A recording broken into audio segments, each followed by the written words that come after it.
Kung tatanawin ng pupuntahan, parang malayo ka pa.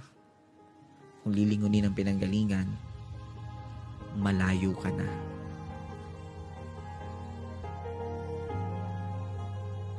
Kung titingin sa hakbang ng iba, parang naiiwan ka. Pero kung sarili ang bibigyang pansin, aba, umuusad ka. Maaaring pagtagpuin tayo sa ilang bahagi ng paglalakbay. Pero ang totoo, kahit kailan, hindi naman talaga tayo magsasabay-sabay. Magkaiba ang panahon, magkaiba ang daan, magkaiba ang oras, magkaiba ang bilis. Minsan, nakadepende kung saan nakabaling ang paningin.